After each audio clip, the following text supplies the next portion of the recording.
ॐ अज्ञानतिमिरान्धस्य ज्ञानाञ्जनशलाकया चक्षुरुन्मीलितं येन तस्मै श्रीगुरुवे नमः।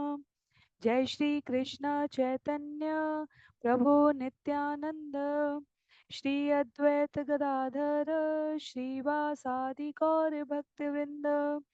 हरे कृष्णा कृष्ण कृष्णा हरे हरे, हरे राम राम राम हरे हरे, हरे कृष्णा कृष्ण कृष्ण हरे हरे, हरे राम राम राम हरे हरे, हरे कृष्णा कृष्ण कृष्ण हरे हरे, हरे राम राम राम हरे हरे। हरे कृष्णा। सभी भक्तों को सादर प्रणाम। चैतन्य चरितामृत सत्र 70 में सभी भक्तों का स्वागत है। हम सभी यहाँ पर कृष्णदास कविराज गोस्वामी द्वारा लिखित एवं भक्ति वेदांता स्वामी श्रील प्रभुपाद द्वारा तात्पर्य सहित विवेचित चैतन्य चरितामृत पुस्तक को श्रवण कर रहे हैं। आदि लीला, मध्य लीला एवं अंत लीला 3 भागों में वर्णित इस पुस्तक के मध्य लीला अध्याय 8 में, जहाँ हम सभी रामानंद राय एवं चैतन्य महाप्रभु के मध्य वार्तालाप को श्रवण करने का अवसर प्राप्त कर रहे हैं। आज इस अध्याय के भाग 2 में हम सभी प्रवेश करेंगे। बहुत ही संक्षिप्त पुनरावृत्ति के लिए, चैतन्य महाप्रभु दक्षिण भारत की यात्रा पर हैं। वहां उन्होंने नरसिंह देव जी का एक बहुत प्राचीन मंदिर विचरण करने के उपरांत रामानंद राय के संग प्रथम भेंट की है। जितना भगवान भक्त को देखने के लिए अधीर है, उतना ही भक्त भी भगवान को देखने के लिए अधीर है। और इसलिए जब रामानंद राय मध्याह्न के स्नान आदि क्रियाओं से निवृत्त होने के लिए नदी के किनारे करीब 1000 वेद पाठी ब्राह्मणों के साथ पहुंचते हैं, तो भगवान और रामानंद राय दोनों एक दूसरे को प्रथम बार इस लीला में भेंट करते हैं। चैतन्य महाप्रभु श्रीमती राधा रानी के और भगवान श्री कृष्ण के संयुक्त अवतार हैं और रामानंद राय विशाखा सखी बताए गए हैं। तो जिस प्रकार राम कथा में हनुमान जी भगवान राम से प्रथम बार मिलकर पुलकित हो जाते हैं, वैसे ही रामानंद राय और चैतन्य महाप्रभु का यह क्रम है। बहुत सुंदर वार्ता आरंभ होने वाली है। चैतन्य महाप्रभु अनुरोध करते हैं कि आपसे मैं कृष्ण कथा सुनना चाहता हूँ। श्रील प्रभुपाद तात्पर्य में कहते हैं, चैतन्य महाप्रभु सार्वभौम भट्टाचार्य जैसे भक्तों शिष्यों के संग भगवत गीता जैसे विषयों पर चर्चा करते हैं। षड गोस्वामी जैसे पार्षदों के संग भागवतम के बिंदुओं पर चर्चा करते हैं। रामानंद राय के संग माधुर्य रस, श्रीमती राधा रानी और गोपियों तथा भगवान श्री कृष्ण के विषय पर चर्चा करते हैं। तो रामानंद राय और भगवान विलग होते हैं। इस औपचारिक संकल्प के साथ कि शाम को कृष्ण कथा श्रवण करेंगे।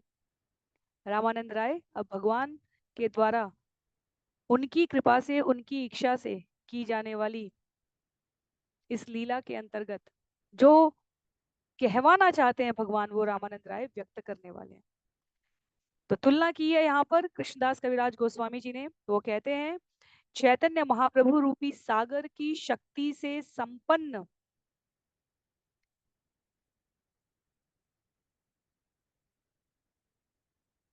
भक्ति की शक्ति से संपन्न बादल रूपी रामानंद राय सागर से ही प्राप्त शक्ति से अब सागर के ऊपर जल वृष्टि रत्नों की, भक्ति के रत्नों की वर्षा करने वाले हैं। तो सायंकाल के समय ही दोनों की भेंट होती है, जहां रामानंद राय भगवान द्वारा पूछे गए प्रश्नों का उत्तर आरंभ करेंगे। तो मैं स्क्रीन शेयर करने का प्रयास करती हूँ।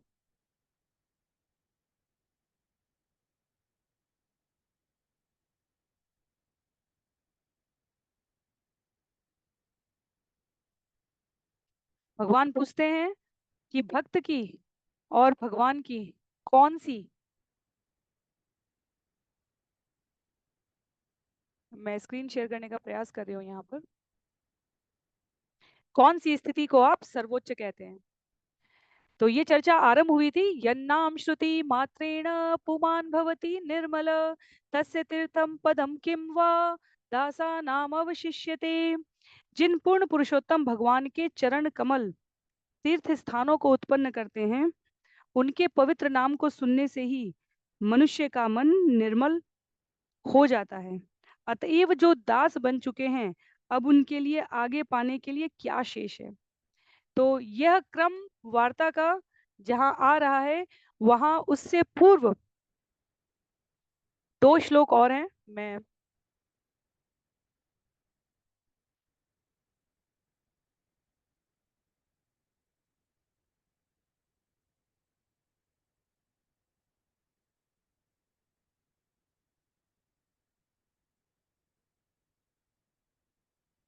उससे पूर्व में जब रामानंद राय उत्तर देते हैं चैतन्य महाप्रभु के प्रश्न का, तो कहते हैं, कृष्ण भक्ति रस भावितामति क्रियताम यदि कुतोऽपि लभ्यते तत्र लौल्यमपि मूल्यमेकलम् जन्म कोटि सुकृतैर्न लभ्यते। सैकड़ों हजारों जन्मों के पुण्य कर्म से भी कृष्ण भावना भावित शुद्ध भक्ति प्राप्त नहीं की जा सकती। इसे तो केवल एक मूल्य पर उसे प्राप्त करने की उत्कट लालसा से ही प्राप्त किया जा सकता है। यदि यह कहीं भी उपलब्ध हो सके तो उसे तुरंत ही खरीद लेना चाहिए। तो हमारा कोई भौतिक संसाधन हमें भगवान की भक्ति नहीं दिला सकता, नहीं दिला सकता। केवल और केवल भगवान की भक्ति प्राप्त करने की उत्कट लालसा ही हमें भगवत भक्ति प्रदान कर सकती है। रामानंद राय के इस कथन को स्पष्ट करते हुए श्रील प्रभुपाद कह रहे हैं, जब तक पेट में भूख और प्यास है, तब तक विविध प्रकार के खाद्य पेय पदार्थों से मनुष्य अत्यंत सुख का अनुभव करता है। इसी प्रकार जब शुद्ध प्रेम से भगवान की पूजा की जाती है, तो उस पूजा के दौरान किए गए विभिन्न कार्यकलापों से भक्त के हृदय में दिव्य भावना जागृत होती है। कहने का आशय है कि हमारी लालसा क्या है, उत्कट लालसा ही हमारे जीवन में ये अंतर ला सकती है। उपदेशामृत की श्रील प्रभुपाद की आमुख में प्रस्तुत की गई पंक्ति बहुत महत्व की है इस अर्थ में। रामानंद राय और भगवान के बीच जो भी चर्चा होगी, वो शुद्ध आध्यात्मिक भगवत प्रेम के स्तर पर होगी। इसलिए हमें यहाँ पर तत्व और कथा दोनों का सम्मिश्रण मिलेगा। जीव कितना भगवान की ओर जाने के लिए अग्रसर है, उतनी उसे भगवत प्रेम की, भगवत कृपा की अनुभूति होती है। अन्य अभिलाषिता शून्यम ज्ञान कर्माद्य अनावृतम। भगवान किसी विशेष यज्ञ तप दान तपस्या से प्राप्त नहीं होते। भगवान की इच्छा से, भगवान की प्रसन्नता के लिए, भगवान के चिंतन से, भगवान की सेवा से, कार्य करने से भगवान प्रसन्न होते हैं। तो जब छंद संख्या 68 में जो हमने श्रवण किया है, उसमें रामानंद राय कहते हैं कि प्रभु कहे एहो हय आगे कह आर, राय कहे प्रेम भक्ति सर्व साध्य सार। जब चैतन्य महाप्रभु कहते हैं कि ठीक है जो आप कहते हो, पर कुछ और बताओ, तब रामानंद राय ने कहा है कि समस्त पूर्णता का सार पूर्ण पुरुषोत्तम भगवान की भावपूर्ण प्रेम भक्ति है।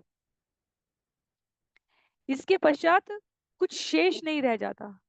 यदि हम बहुत बुद्धिमान हैं इस जगत में, यदि हम बहुत सामर्थ्यवान हैं इस जगत में, यदि हम बहुत अधिक विद्वान हैं इस जगत में, तो हमें इस मनुष्य शरीर की पूर्णता का अभ्यास करना चाहिए। और शरीर की पूर्णता का अभ्यास मात्र भगवत प्राप्ति से। ऐसे व्यक्ति ब्रह्मलोक से भी ऊपर निवास करने के योग्य बताए गए हैं।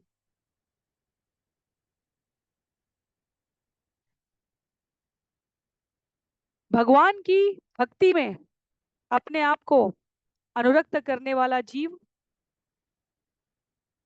इस जगत के समस्त द्वंद्वों में भी उनकी अनुभूति को ढूंढ सकता है।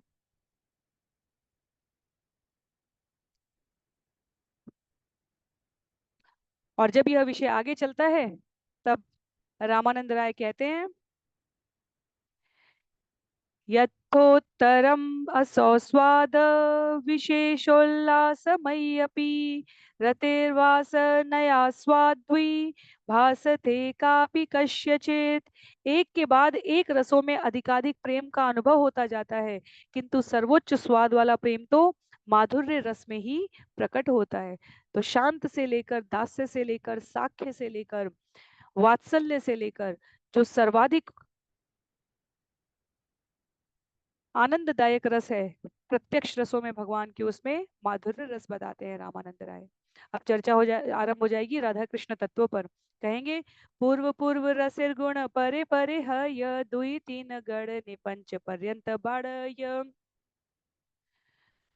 एक रस से लेकर बाद के रसों तक क्रमशः बढ़ोतरी होती जाती है। दूसरे तीसरे और अधिक से अधिक पांचवें रस तक प्रत्येक परवर्ती रस के गुण में पूर्ववर्ती रस के गुण प्रकट होते जाते हैं। बहुत विचार करने वाली बात है। जो शांत रस में है वो शांत रस में है, पर जैसे ही शांत रस से रस वाला दास्य रस में पहुंचा, वो दास्य प्लस शांत रस वाला हो जाता है। जैसे ही दास्य से हम साख्य के भाव में पहुंचते हैं, साख्य रस में दास्य और शांत रस दोनों समाहित हो जाते हैं। विचार करके देखें, जो सखा है वो अपने मित्र की इच्छा पूर्ति के लिए किसी भी स्तर का कार्य करने के लिए तत्पर रहेगा, तो दास्य रस स्वाभाविक रूप से आ गया। जब शांत से दास्य से साख्य से कोई वात्सल्य रस पर पहुंचता है, माता अपने बच्चों की, माता पिता अपने बच्चों की सखा भी होते हैं, दास भी होते हैं, और शांत रस तो धारण किए हुए ही होते हैं। तो सखा इस अर्थ में होते हैं कि उनके साथ अ, उनके विचारों को, उनकी इच्छाओं को, उनकी प्रसन्नताओं को समझने के लिए तैयार रहने वाले। दास से इस अर्थ में होते हैं उनकी आवश्यकताओं की पूर्ति करने के अर्थ में। और शांत इस अर्थ में होते हैं कि उनके द्वारा की गई विभिन्न प्रकार की कमियों को, गलतियों को, किसी भी, भगवान को मैया यशोदा के जीवन चरित्र से यदि हम देखें, तो शांत, दास्य, साख्य, सभी इन तीनों रसों की संयुक्त अभिव्यक्ति वात्सल्य में दिखती है। और जब श्यामानंद राय कहते हैं कि माधुर्य रस सर्वश्रेष्ठ है, एक के बाद एक रसों में अधिकाधिक प्रेम की अनुभूति होने लग जाती है, पर सर्वाधिक आनंददायक तो माधुर्य रस है, क्योंकि एक से दूसरे को, तीसरे से पांचवें तक पहुंचने में प्रत्येक परवर्ती रस के गुण, बाद वाले रस के गुण में पूर्ववर्ती रस के गुण तो समाहित ही होते हैं। छंद संख्या 86 में ये केवल सुनते चले जाने वाला विषय है। रामानंद राय जितनी सरसता से भगवान को मधुर लगने वाले इन अभिव्यंजित श्लोकों का वाचन कर रहे हैं, भगवान और रामानंद राय के चिरंतन रहने वाले संबंध की यहाँ पुष्टि हो रही है। कहते हैं गुणाधिक्ये स्वादाधिक्ये बाणे प्रतिरसे शांत दास्य सख्य वात्सल्ये गुण मधुरे ते वसे। गुणों में वृद्धि के साथ साथ प्रत्येक रस के स्वाद में भी वृद्धि होती जाती है। अतएव शांत रस, दास्य रस, सख्य रस तथा वात्सल्य रस के सारे गुण माधुर्य रस में प्रकट होने लग जाते हैं।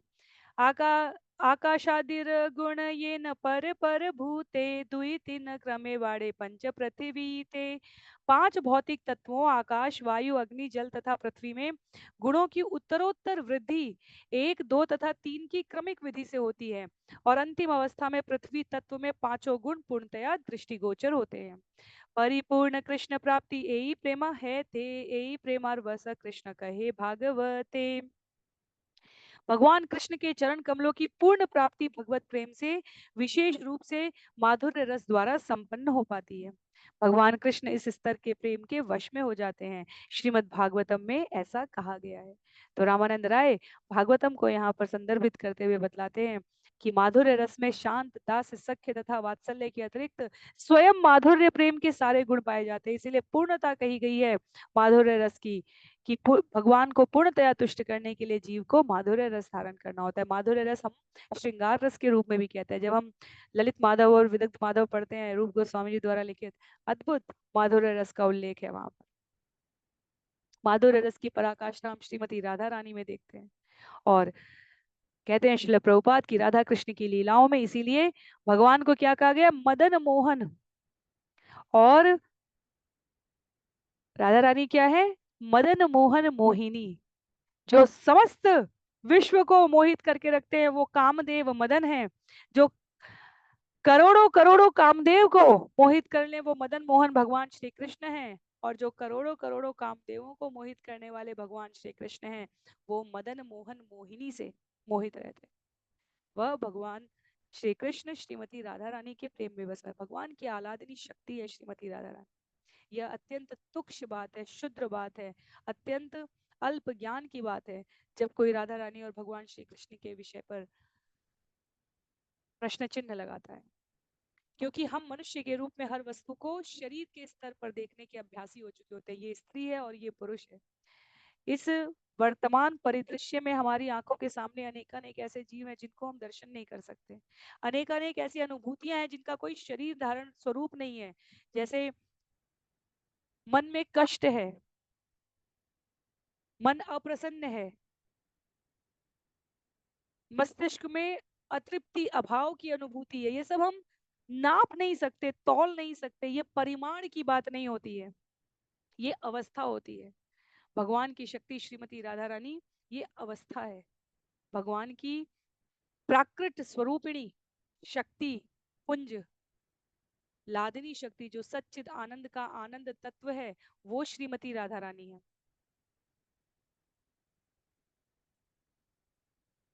इसलिए हम सबको विषय को शास्त्र के दर्शन में स्पष्टता के साथ समझना चाहिए। तो यहाँ आज के इस सत्र में विशेष रूप से इस अध्याय में रामानंद राय और भगवान की जो वार्ता है ये हमें इसका अद्भुत दर्शन कराएगी।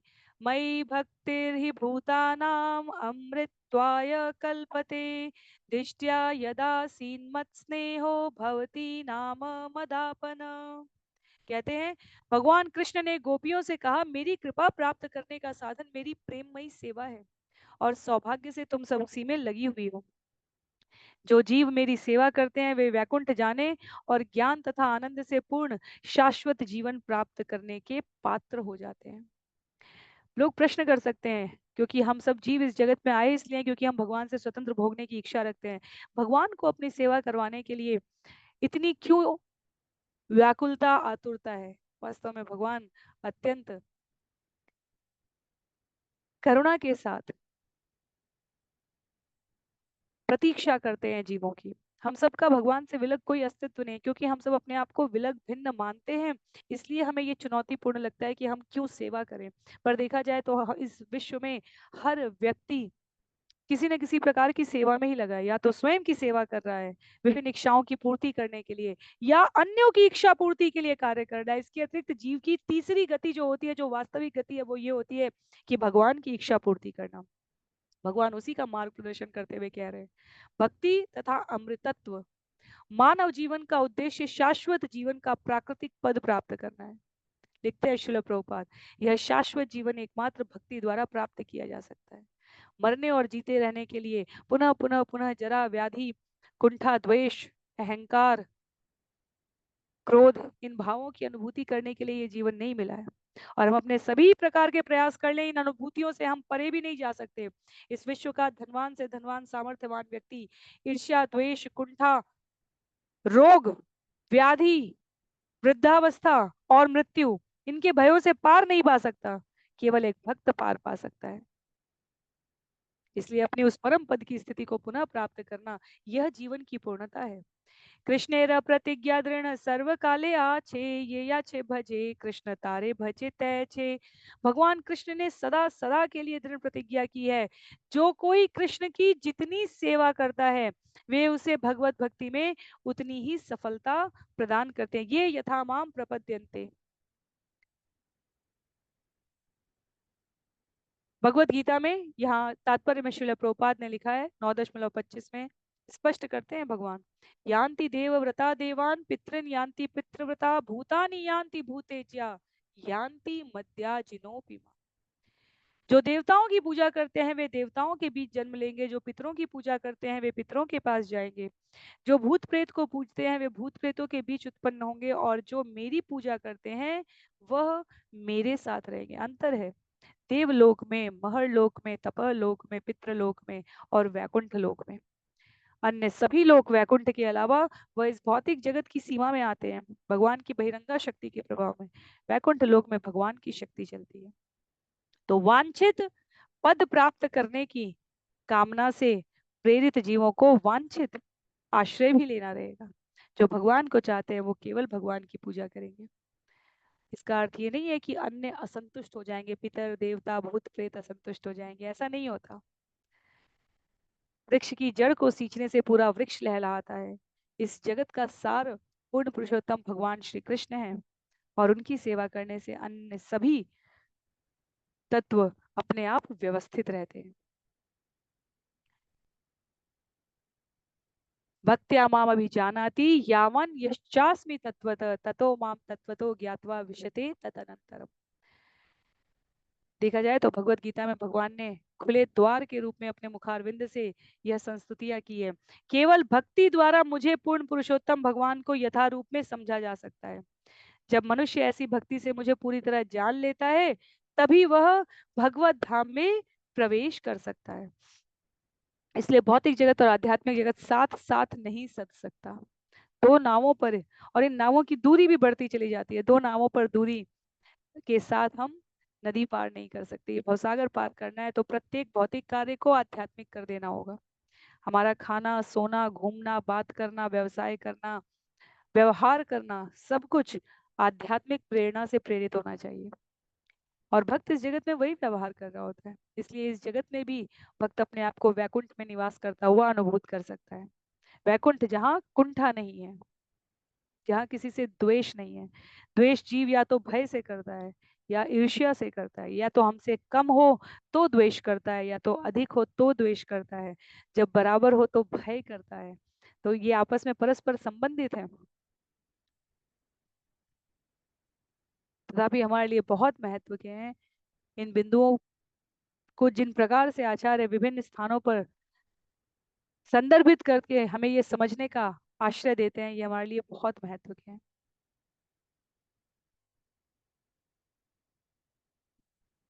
श्लोक आ गया है यहाँ पर, ये यथा माम प्रपद्यन्ते तांस्तथैव भजाम्यहम् मम वर्तमानुवर्तन्ते मनुष्याः पार्थ सर्वश। कृष्णदास कविराज गोस्वामी कहते हैं भगवत गीता 4.11 में, भगवान श्री कृष्ण के अनुसार जिस भाव से सभी लोग मेरी शरण में आते हैं उसी के अनुरूप मैं उन्हें फल प्रदान करता हूँ। हे प्रथा पुत्र, हर व्यक्ति सभी प्रकार से मेरे पथ का अनुसरण करता है।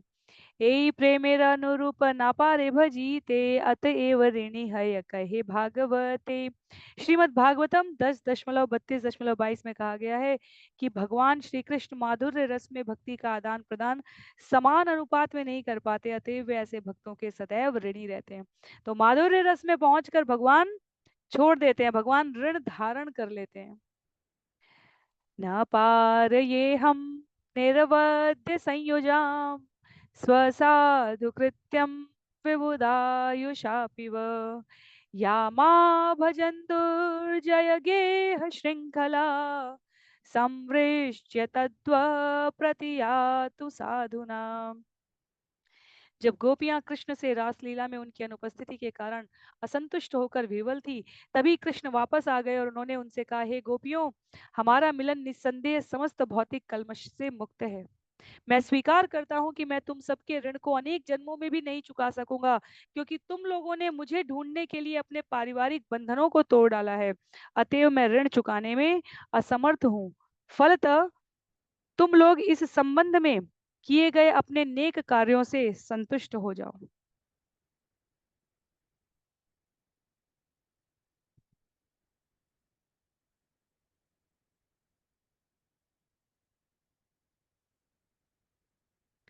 भगवान यहाँ पर ऋण नहीं चुकाना चाहते हैं, ऋण धारण करना चाहते हैं। भगवान भक्तों के ऋणी बने रहना चाहते हैं। कहते हैं, यद्यपि कृष्ण सौंदर्य माधुर्य धुर्य व्रज देवी संगीतार बाड़ ये माधुर्य। यद्यपि कृष्ण का अप्रतिम सौंदर्य भगवत प्रेम का सर्वोच्च माधुर्य है, किंतु जब वे गोपियों के संग में होते हैं तब उनका माधुर्य असीम रूप से बढ़ जाता है। फलस्वरूप गोपियों के साथ कृष्ण द्वारा प्रेम का आदान प्रदान भगवत प्रेम की चरम पूर्णता है। यह इंद्रिय स्तर पर नहीं है। यह दिव्य आनंद का भोग है।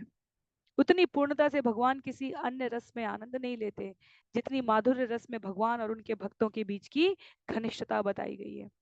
तत्रातिशु शुभेता भी भगवान देवकी सुत मध्ये मणि नाम हेमा नाम महामर कतो यथा।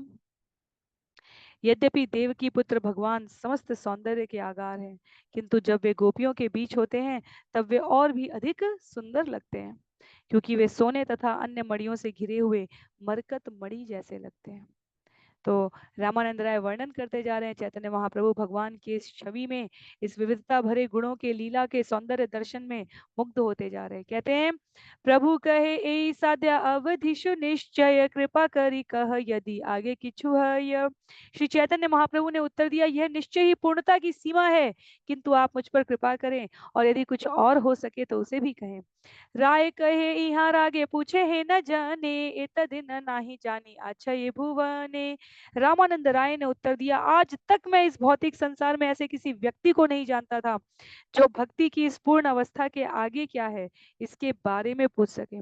इसलिए जब सार्वभौम भट्टाचार्य ने रामानंद राय का परिचय देते हुए चैतन्य महाप्रभु से कहा कि आप दक्षिण भारत की यात्रा पर जा रहे हैं तो रामानंद राय से अवश्य मिले, जो मद्रास के गवर्नर है। उसका आशय ही केवल ये था, जब सार्वभौम भट्टाचार्य वेदांत दर्शन की बात करेंगे तो उन्हें रामानंद राय की ये बातें कहाँ समझ में आने वाली है। शुष्क नीरस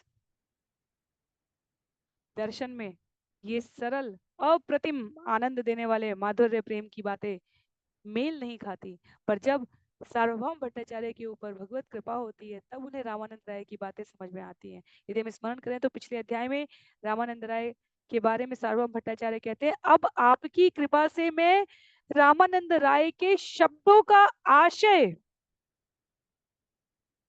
समझने की चेष्टा कर रहा हूँ। समझ गया हूँ ये नहीं कहते हैं, कहते हैं चेष्टा कर रहा हूँ।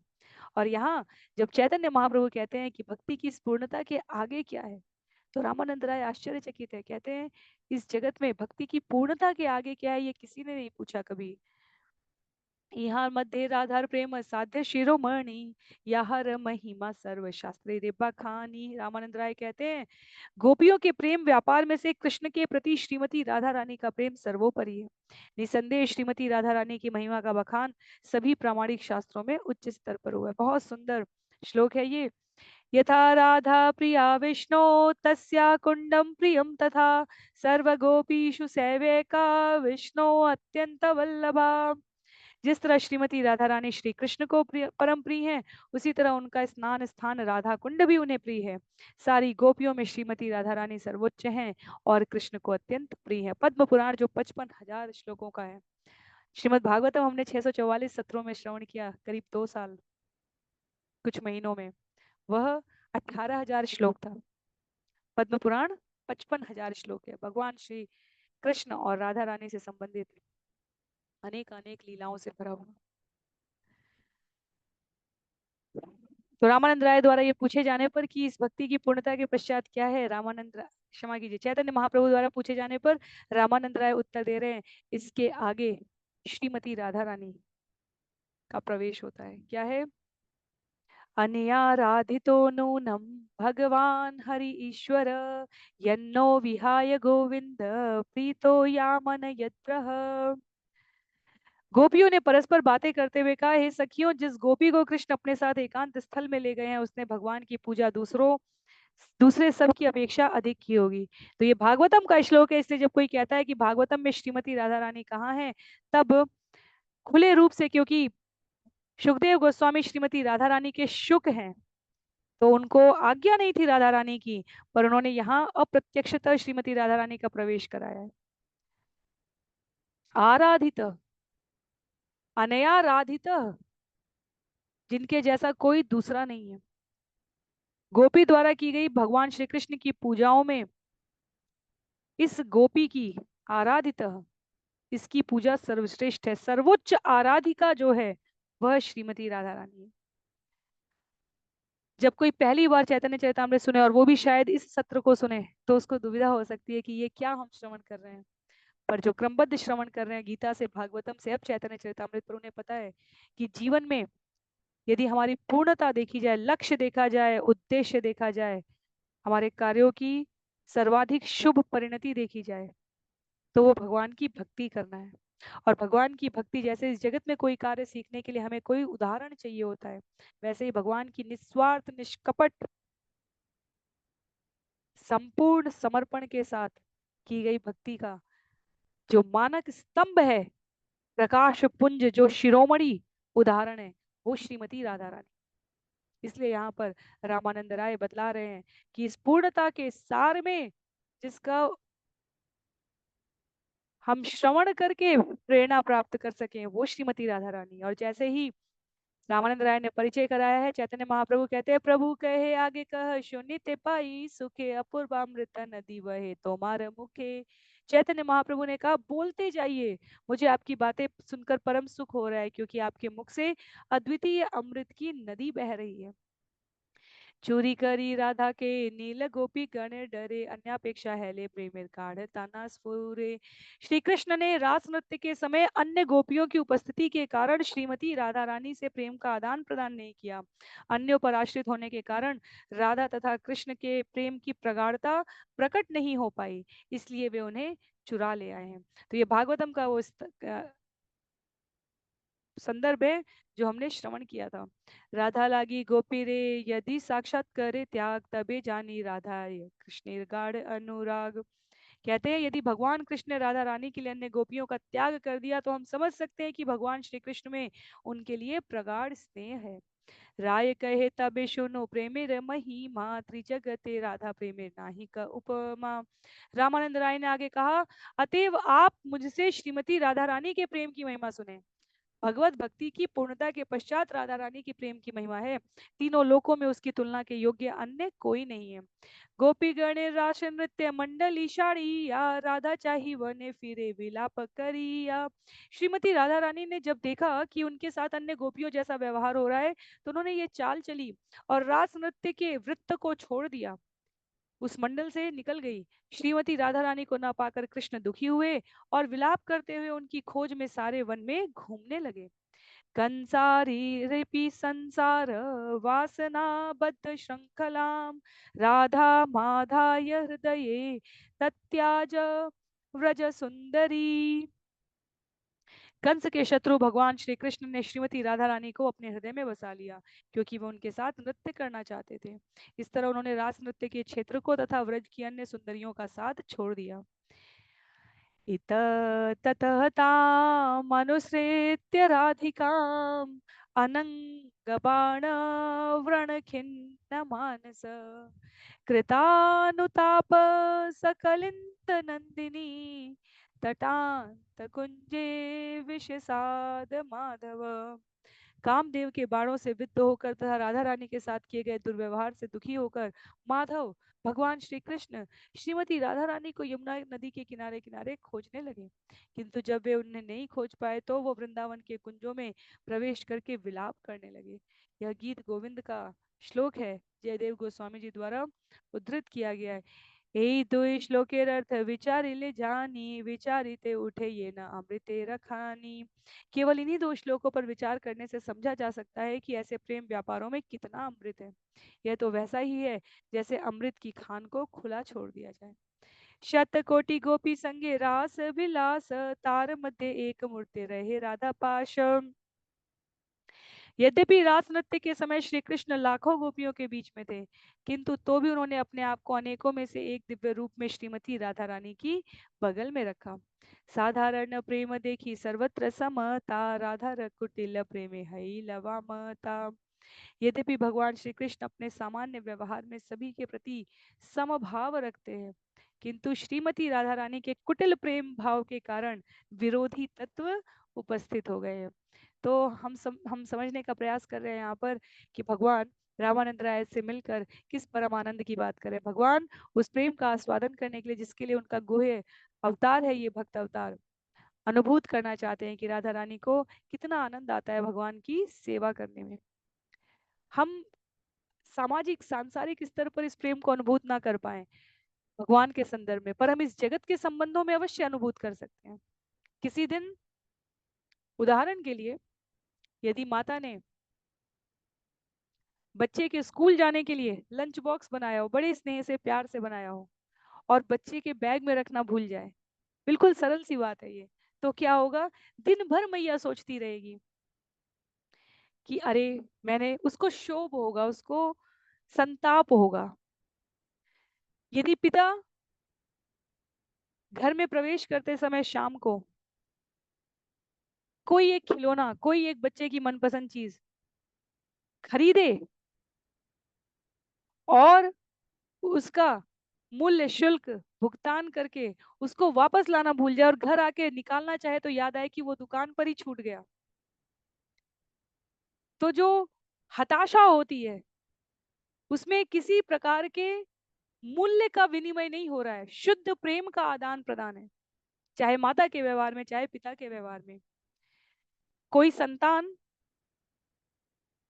बहुत मेहनत से पढ़ाई करे कि मेरे माता पिता का ये स्वप्न है कि मैं ऐसा बन जाऊं, ये बन जाऊं, इस पदवी को प्राप्त करूं, यहाँ पर, यहाँ मकान हो, यहाँ दुकान हो, कुछ भी, किसी भी प्रकार की, मैं भौतिक संदर्भ में इसे संबद्ध करने का प्रयास कर रही हूँ। इस जगत में जो हमारी प्रेरक प्रवृत्ति है उससे यदि हम संबद्ध करें, ऐसा कोई व्यक्ति हो जो अपने माता पिता को जीवन भर के उनके त्याग के बदले में कोई सुख प्रदान करना चाहे, और दुर्भाग्यवश किसी कारण से जब वह उस योग्य बन जाए और वैसा करने के लिए, दिखाने के लिए माता पिता को लाना चाहे, और दुर्भाग्यवश किसी कारण से यदि माता पिता इस शरीर के साथ यहाँ इस जगत में ही ना हो, तो उसकी पूरे जीवन की वो अर्जित उपलब्धि उसको महत्वहीन लग सकती है। तो ये उदाहरण मैंने साधारण स्तर पर कहे हैं, पर इनके अपने अपने स्थिति परिस्थिति, व्यक्ति के विशेष अनुभव के साथ अर्जित भाव हो सकते हैं। जब यही स्थिति आध्यात्मिक अर्थ में परिवर्तित कर दी जाती है, जब किसी के जीवन में इतनी विह्वलता आ जाए कि यदि किसी दिन किसी समय वह घर के अर्चा विग्रह को भोग न अर्पित कर पाए, समय पर भगवान के वस्त्र ना बदल पाए, भगवान के लिए उत्सव आयोजन ना कर पाए, कहीं दर्शन करने के लिए किसी तीर्थ यात्रा पर जाना हो और ना जा पाए, वही अनुभूति जब भगवान के संबंध में परिवर्तित कर दी जाती है, तब वह भक्तिमय हो जाती है। इस जगत में भी हम ऊपर से ऐसा प्रतीत होता है कि सामान का उपादान आदान प्रदान कर रहे हैं, पर वास्तव में हम जो आदान प्रदान कर रहे होते हैं वो भावनाओं का ही होता है, संबंधों में सरसता, मधुरता, स्नेहशीलता बनाए रखने के लिए ही होता है। क्योंकि जीव के रूप में हमारी प्रवृत्ति है सदा आनंद का स्पर्श करते रहने की, पर अंतर केवल इतना है कि ये भौतिक जगत नश्वर है।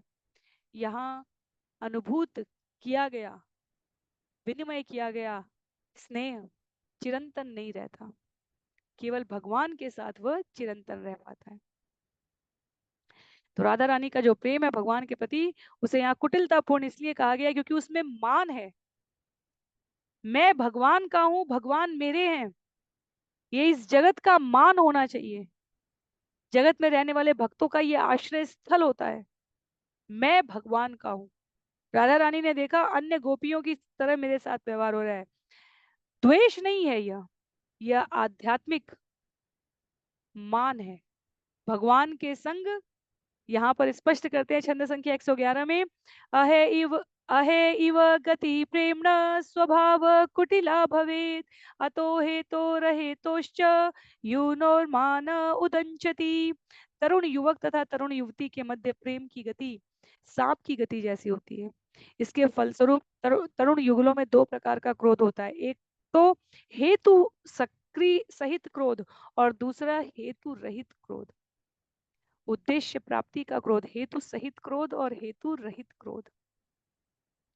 लिखते हैं श्रील प्रभुपाद, रास नृत्य के समय प्रत्येक दो गोपियों के बीच कृष्ण का एक रूप था, किंतु श्रीमती राधा रानी के बगल में केवल एक कृष्ण थे।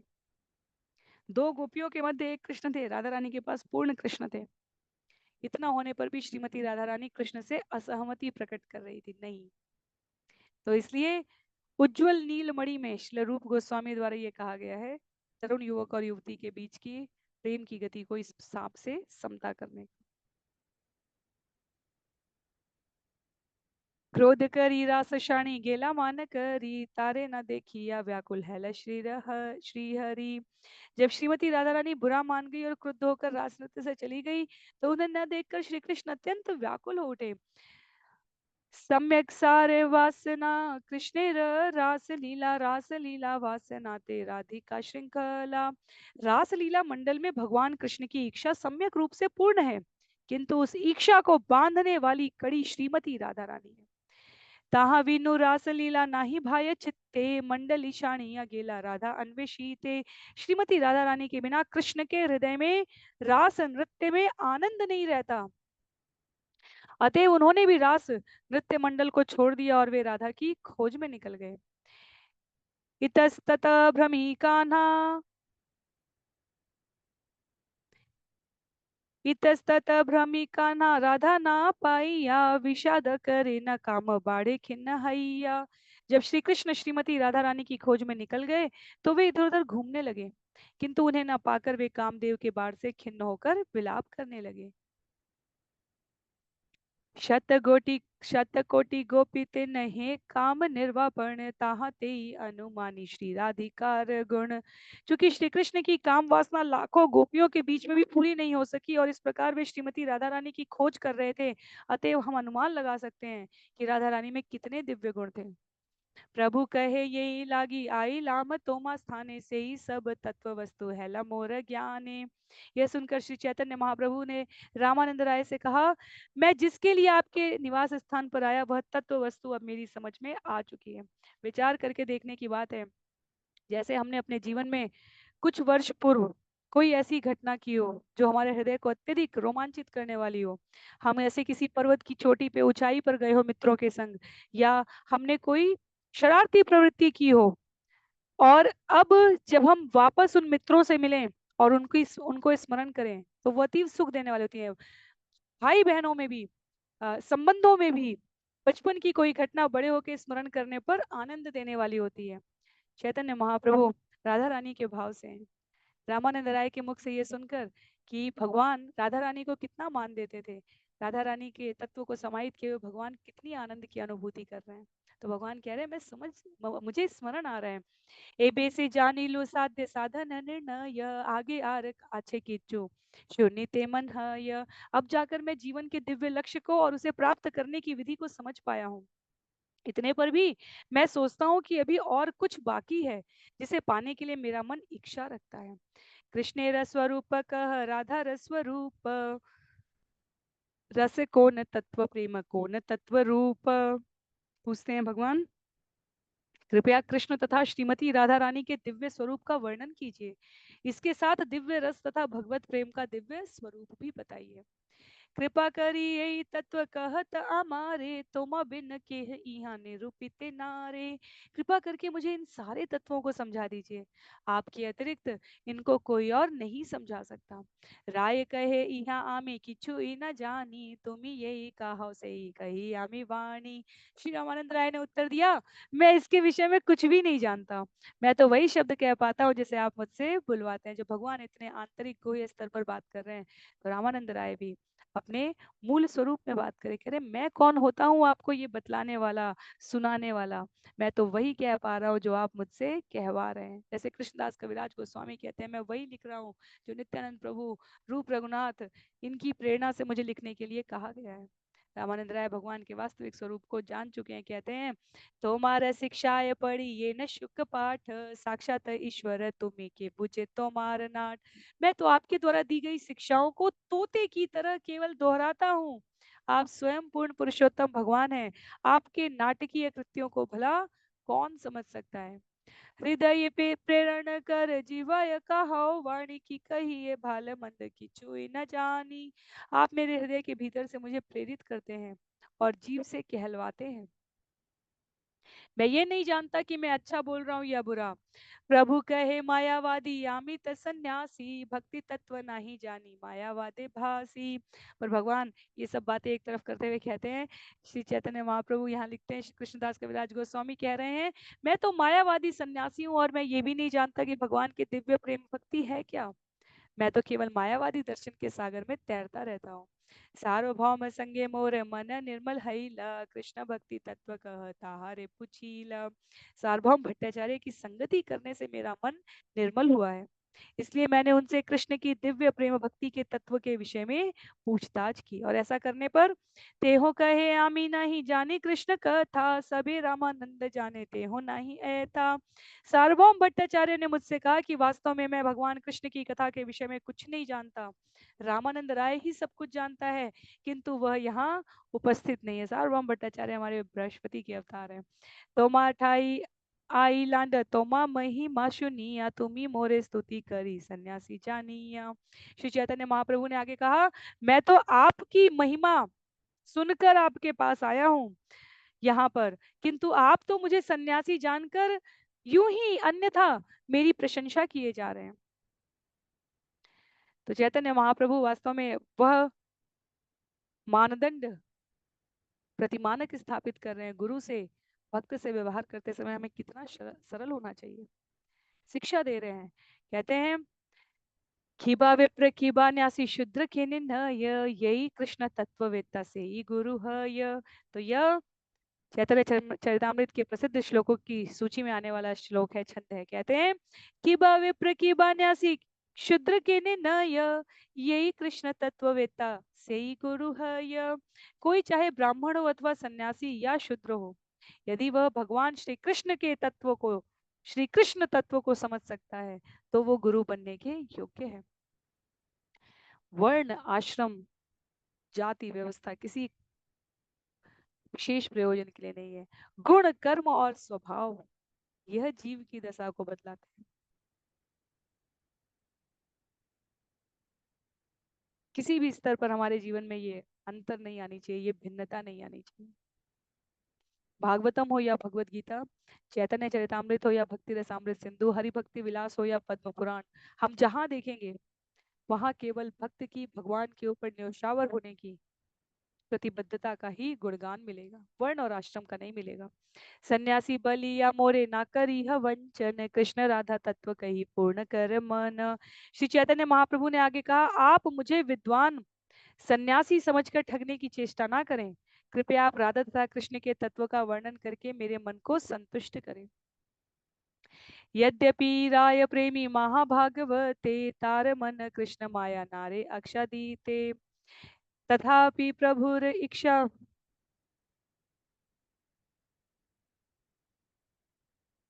तथापि प्रभुर इच्छा परम प्रबल, जानी लेह रायर मन है लटल मल। श्री रामानंद राय भगवान के महान भक्त थे तथा भगवत प्रेमी थे, और यद्यपि उनका मन कृष्ण की माया से कभी आच्छादित नहीं किया जा सकता था और वे महाप्रभु के दृढ़ और गंभीर मन की बात समझ सकते थे, किंतु फिर भी रामानंद का मन कुछ कुछ विचलित हो उठा। क्यों? क्योंकि यहाँ पर लिखा है कि चैतन्य महाप्रभु स्वयं को बार बार मायावादी सन्यासी बता रहे हैं। रामानंद राय जानते थे कि चैतन्य महाप्रभु से कुछ छिपा हुआ नहीं है, पर क्योंकि भगवान की इच्छा है तो उसे अस्वीकार करने का तो प्रश्न ही नहीं उठता। इसलिए कहा है, राय कहे आमी नट तुम्ही सूत्रधार, यही मत नाचाओ दीक्षे चाही नाची बार। वो कहते हैं, मैं तो केवल नाचने वाली कठपुतली हूँ और आप रस्सी खींचने वाले हैं, आप मुझे जिस तरह नचाएंगे मैं उसी तरह नाचूंगा। क्योंकि चैतन्य महाप्रभु ने राधा कृष्ण तत्व के बारे में जिज्ञासा की है। मोर जीवा वीणा यंत्र तुम्ही वीणा धारी, तुम्हारे मने ये उठे ताहाय उच्चारी। हे प्रभु, मेरी जीव वाणी के समान है और आप इस वीणा के वादक हैं।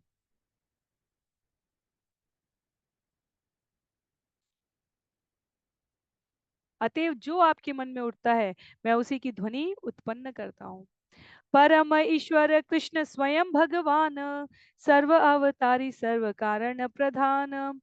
फिर रामानंद राय कृष्ण तत्व पर बोलने लगे। उन्होंने कहा, श्री कृष्ण पूर्ण पुरुषोत्तम भगवान है, वे स्वयं आदि ईश्वर हैं, समस्त अवतारों के उद्गम तथा समस्त कारणों के कारण हैं। अनंत वैकुंठ आर अनंत अवतार, अनंत ब्रह्मांड इहा साबार आधार।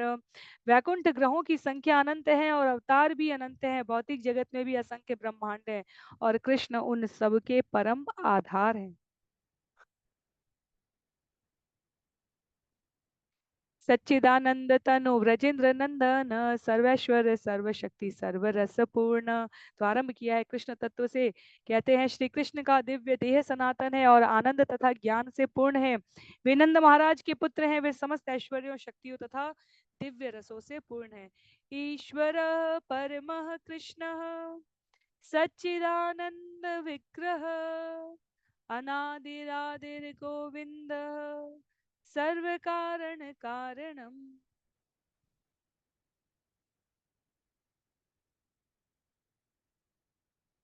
गोविंद के नाम से विख्यात श्री कृष्ण परम नियंता हैं। उनका शरीर शाश्वत आनंद पूर्ण तथा आध्यात्मिक है। वे सबके उद्गम हैं।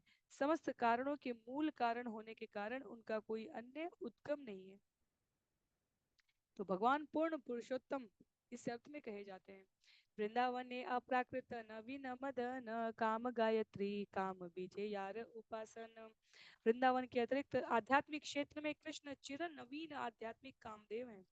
उनकी पूजा आध्यात्मिक बीज क्लीम के साथ काम गायत्री मंत्र का उच्चारण करके की जाती है। तो भगवान परम ऐश्वर्यशाली समस्त ऐश्वर्य के आगार है और इसलिए यहाँ श्री प्रभुपाद छंद प्रयोग करते हैं। लक्ष्मी सहस्त्र शत संभ्रम से विमानम। नरोत्तम दास ठाकुर की प्रार्थना। आरे कबे निताई चांदेर करुणा करबे, संसार वासना मोर कबे तुक्ष बे। कहते हैं मैं भौतिक आनंद की तुक्षता का अनुभव कब करूं भगवान। ऐसी कृपा करें कि मैं इस भौतिक आनंद की तुक्षता का अनुभव कर सकूं। कब मेरा मन भौतिक रूप से शुद्ध होगा ताकि मुझे आध्यात्मिक वृंदावन की उपस्थिति हर क्षण अनुभूत हो पाए। तो कई सारे श्लोक हम देख सकते हैं यहाँ पर, कई सारे तात्पर्य, कई सारे संदर्भ, अनेक अनेक पुराणों से, ऋचाओं संहिताओं से श्री प्रभुपाद ने यहाँ उपस्थित किए हैं इस श्लोक के तात्पर्य में। छंद संख्या 139 में कहते हैं पुरुष योषित की स्थावर जंगम, सर्व चित्ताकर्ष साक्षात मनमथ मदन। कृष्ण नाम का ही अर्थ यह होता है कि वे कामदेव को भी आकृष्ट करने वाले हैं। अतएव वे सबके लिए, स्त्री या पुरुष, चर तथा अचर जीवों के लिए आकर्षक है। निसंदेह कृष्ण सर्व चित्ताकर्षक के रूप में सर्वविदित है। ये महत्व की बात है हमारे लिए समझना, क्योंकि अपने प्रतिदिन के कार्यकलापों में हम अपने आप को सर्वश्रेष्ठ मानकर, अपने आप को सर्वोच्च भोक्ता मानकर व्यवहार कर रहे होते हैं। तो हम अपने आसपास की परिस्थितियों पर नियंत्रण करने की, व्यक्ति को, स्थिति को, वस्तु को नियंत्रित करने का प्रयास करने लग जाते हैं और उस एक क्षण में हम बहिरंगा शक्ति के अधीन आ जाते हैं।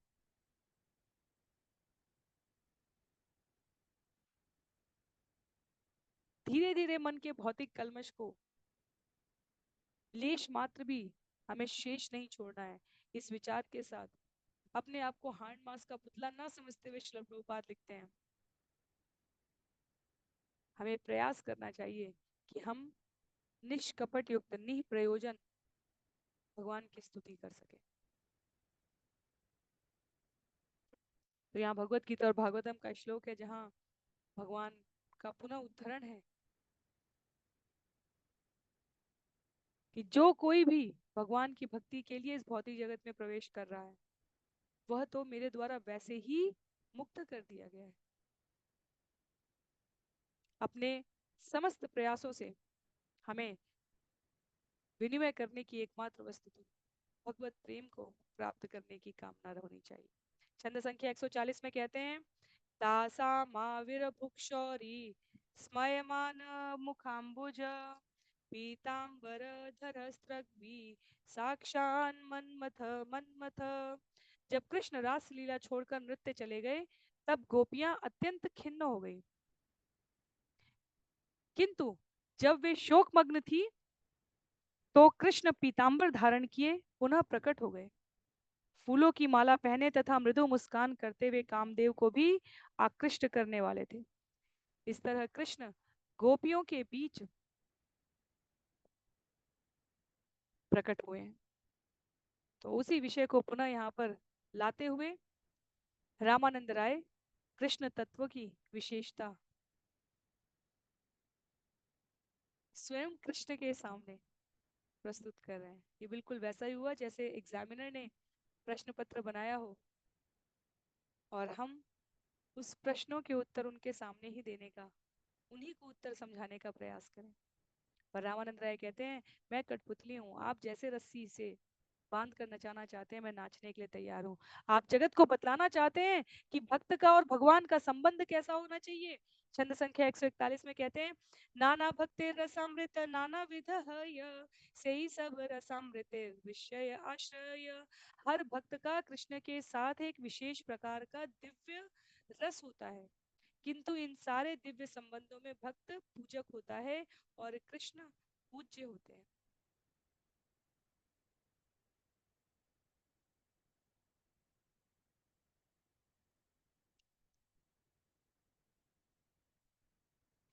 अखिल रसामृत मूर्ति प्रसम रुचिरुद्ध तारका पली कलित श्यामा ललितो राधा प्रेयान विधु जयति।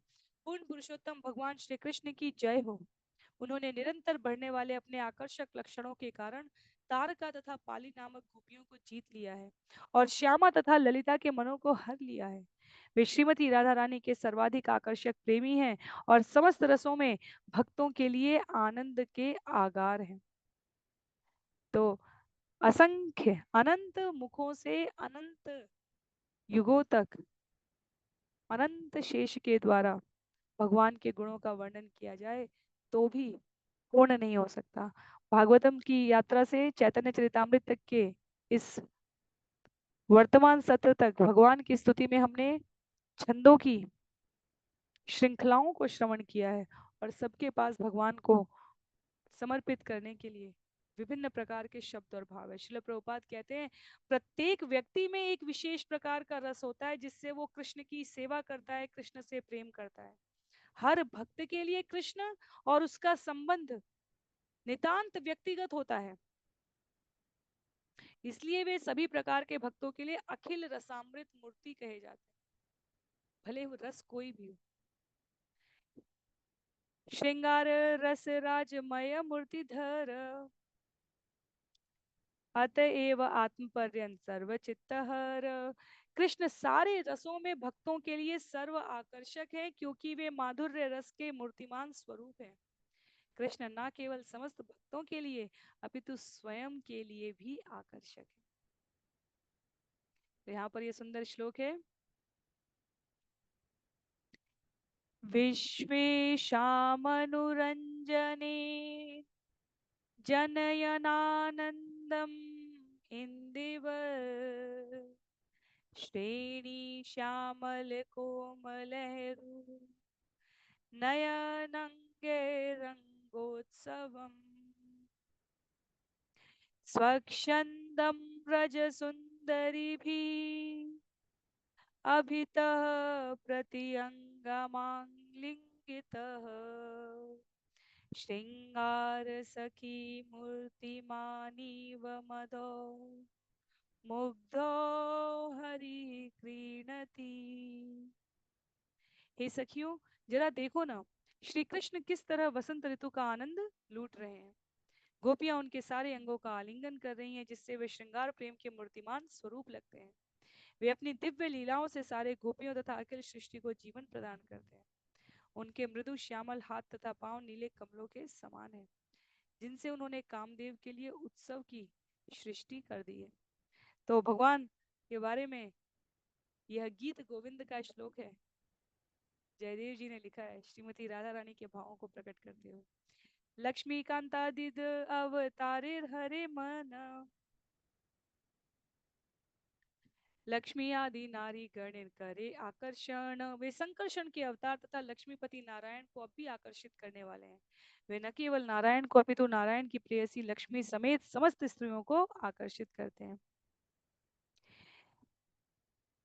द्विजात्मजा मे युवयो दिक्षुक्षुणाः द्विजात्मजा मे युवयोदिदक्षिणा मयोपनीता भुवि धर्मगुप्तये कलावतीर्णा ववनेर्भरासुरान् हत्वेह भूयस्त्वरये तमन्तिमे।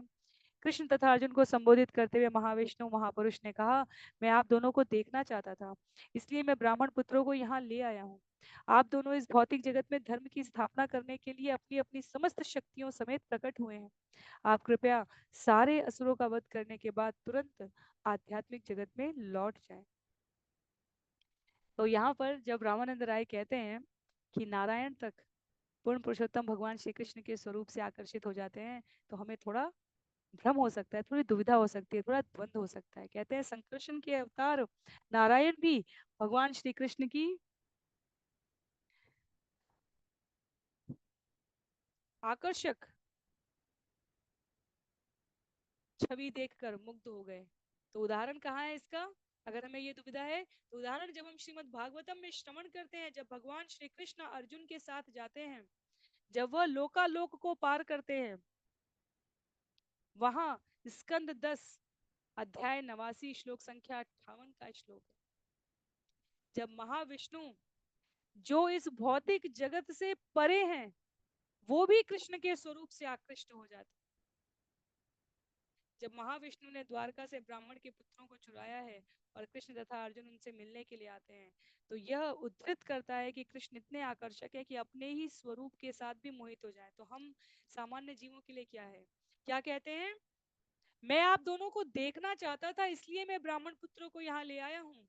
आप दोनों इस भौतिक जगत में धर्म की स्थापना करने के लिए अपनी अपनी समस्त शक्तियों समेत प्रकट हुए हैं। अब असुरों का वध करने के बाद तुरंत आध्यात्मिक जगत में लौट जाए। तो श्री प्रभुपाद हमें स्मरण करा रहे हैं, यह श्लोक ये दिखाने के लिए उद्धृत किया गया है कि कृष्ण इतने आकर्षक हैं कि महाविष्णु भी उनसे आकर्षित थे।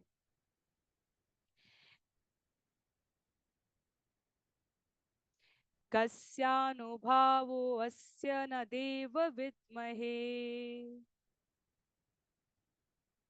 कस्यानुभावो अस्य न देव विद्महे तवाङ्घ्रिरेणु स्पर्शाधिकार यद्वांशयाशीललनाचरत्तपो विहाय कामान् सुचिरं धृतव्रता। हे प्रभु, हम नहीं जानते कि किस तरह काली नाग को आपके चरण कमलों की धूल स्पर्श करने का सौभाग्य प्राप्त हुआ। इसके लिए लक्ष्मी जी ने अन्य सारी इच्छाएं त्याग कर तथा दृढ़ व्रत धारण करके शताब्दियों तक तपस्या की थी। निसंदेह हम नहीं जानती कि इस काली नाग को ऐसा अवसर किस प्रकार प्राप्त हुआ है। ये पुनः भागवतम का स्कंद 10 का विषय है, जहाँ पर काली नाग की पत्नियां भगवान से कहती हैं, आपके चरण कमल इतने साधारण तो है नहीं। माता लक्ष्मी शताब्दियों तक तपस्या करती हैं, समुद्र मंथन के समय उनकी उत्पत्ति होती है, और वह वैसे तो वो शाश्वत स्वरूप में भगवान के साथ सदैव वास कर रही हैं, पर सभी प्रकार के आकर्षणों को छोड़कर उन्होंने आपके परम पूजित पदों की सेवा करने का अवसर प्राप्त किया। और काली नाग ने ऐसी कौन सी तपस्या की, दृढ़ व्रत किया कि आपके चरण कमलों की धूल स्पर्श करने का उसे सौभाग्य प्राप्त हुआ। ये महत्ता है भगवान की, ये महत्ता। तो मनुष्य तो क्या कहा जाए, देवी देवता स्वयं भगवान के अपने विष्णु तत्व विस्तार भगवान के आकर्षण से दूर नहीं रह पाते। आपना माधुर्य हरे आपना रमन, आपना अपनी चाहे करिते आलिंगन। भगवान कृष्ण की मधुरता इतनी आकर्षक है कि वह स्वयं उन्हीं के मन को चुरा ले जाती है। इस तरह वे स्वयं अपने आप को भी आलिंगन करना चाहते हैं।